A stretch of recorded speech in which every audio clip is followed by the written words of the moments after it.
જય દ્વારકાધીશ. તો સવાર થઈ ગઈ છે, આપણે ઉઠી ગયા છે, એક્સરસાઇઝ ને એવું કરી લીધું છે, નાસ્તો બાકી છે. અને કાલે જો આપણે પાણીને એવું ઝાડવાનું પીવડાવી દીધું હતું. અપડેટ બધું લઈ લો.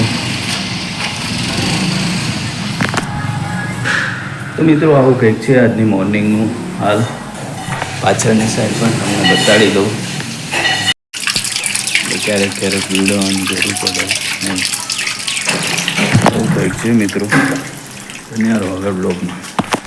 હલો મિત્રો, તો વાગી ગયા છે 11 ને આપણે જવાનું છે શોપિંગ કરવા. આજે છે રજા, એટલે શોપિંગ કરી આવીએ થોડી, અને શોપિંગ કરીને પછી તમને મળીએ. શોપિંગ કરવા માટે આવી ગયા છે. ક્યાંથી નીકળી શોપિંગ કરી લઈએ. શોપિંગ કરીને પછી તમને મળીએ.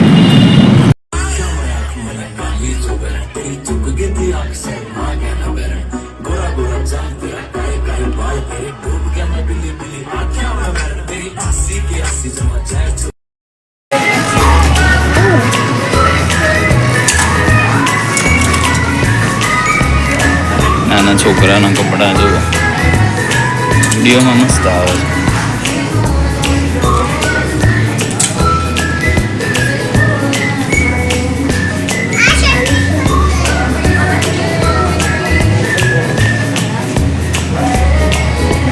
જુડિયોમાં શોપિંગ પતી ગઈ છે. આપણે રિલાયન્સ ફ્રેશમાં આવ્યા છીએ, તો રિલાયન્સ ફ્રેશમાં થોડી શોપિંગ કરી લીધી છે આપણે.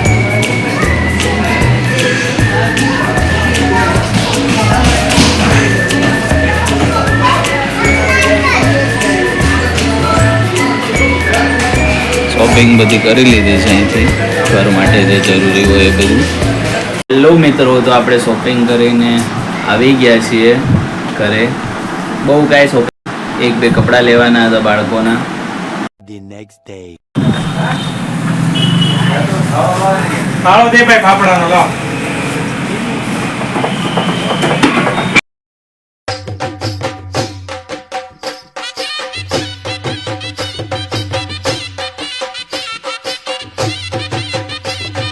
હેલો મિત્રો, તો વાગી ગયા છે.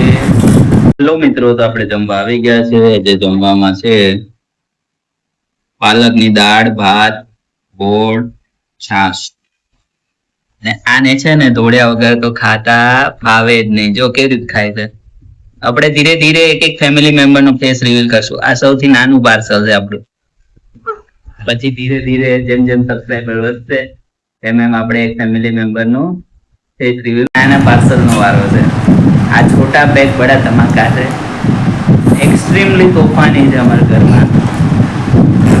જો નખરા કરતો જોઈ લીધું મિત્રો. હજી આ તો ટ્રેલર છે, પિક્ચર તો બાકી છે આનું. એ તમે જોજો વ્લોગમાં ધીરે ધીરે આવતા જ હશે એ લોકો. તો જમી લઈએ પછી તમને મળીએ. હેલો મિત્રો, તો આપણે ઇવનિંગ વોક કરવા માટે આવી ગયા છીએ. તડકો તો ભયંકર છે. તો આપણે કેપને એવું પહેરી લીધું છે. કેપ પહેરીને શું સીધો તડકો ના આવે. સાંજનો ટાઈમ છે છતાં પણ ઘણો તડકો છે. કંઈ નહીં, આપણે આવા તડકામાં જ તે વોકિંગ કરી લઈએ. આગળ જતાં થોડો છાંયો આવશે. તો બસ મિત્રો, બન્યા રહો બ્લોગમાં, આગળ જોઈએ. હેલો મિત્રો, તો આપણે જે સિરીઝ જોતા હતા આપણે ટાઇટનવાળી મેડ ઇન ઇન્ડિયા, એમાં એક મોમેન્ટ એવું આવે છે કે જ્યારે એ લોકો છે ને વોચ બનાવી લે છે, અને એ જે વોચ હોય એ બને, અને જ્યારે આપણે જોઈએ સિરીઝમાં, જ્યારે આપણે જોઈએ ને કે ફાઇનલી ઇન્ડિયાએ વોચ બનાવી લીધી, તો આપણે પણ ઇમોશનલ થઈ જઈએ. એમાં બધા ઇમોશનલ થઈ જાય છે. તો આપણે પણ ઇમોશનલ થઈ જઈએ કે આપણા ઇન્ડિયાએ એક પ્રીમિયમ વોચ બનાવી લીધી છે. તો એવું આપણને એવું થાય કે ટાટા જે બ્રાન્ડ છે ને એ આપણા પોતાની બ્રાન્ડ છે, અને એ આખા ઇન્ડિયન્સ, બધા ઇન્ડિયન્સને પોતાનો પરિવાર સમજે છે.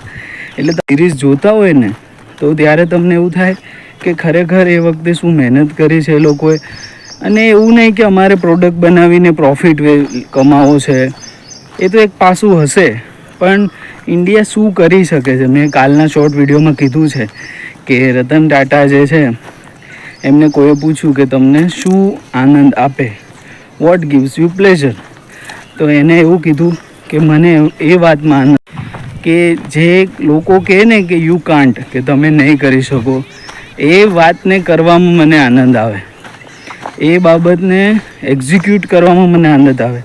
લોકો એમ કહે ને કે આ ના થાય, આ તો કોણ કરી શકે, એટલે ફોરેનર એવું સમજતા હતા કે ઇન્ડિયા ક્યારેય પોતાની વોચ બનાવી ના શકે. સ્વિસ વોચ ને એવું બધું ત્યારે બહુ ચાલતું હતું, મિકેનિકલ વોચ, અને આ લોકો ક્વાર્ટ્ઝની વોચ બનાવી છે. આપણે સેલવાળી અત્યારે યુઝ કરીએ છીએ, એ ક્વાર્ટ્ઝ મિકેનિઝમ કોઈ સમજતું જ નહોતું, અને મિકેનિકલ વોચ જ બધા પહેરતા હતા, પેલી ચાવી ભરાવી અને એવું બધું.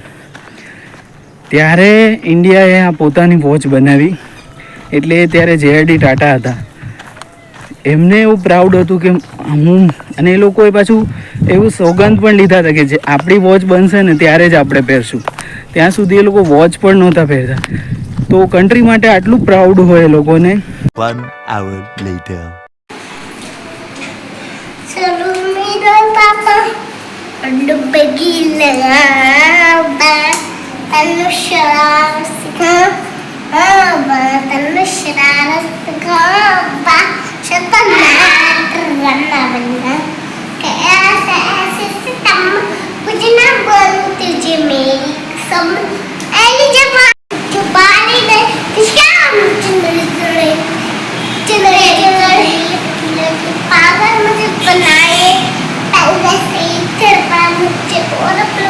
बनाए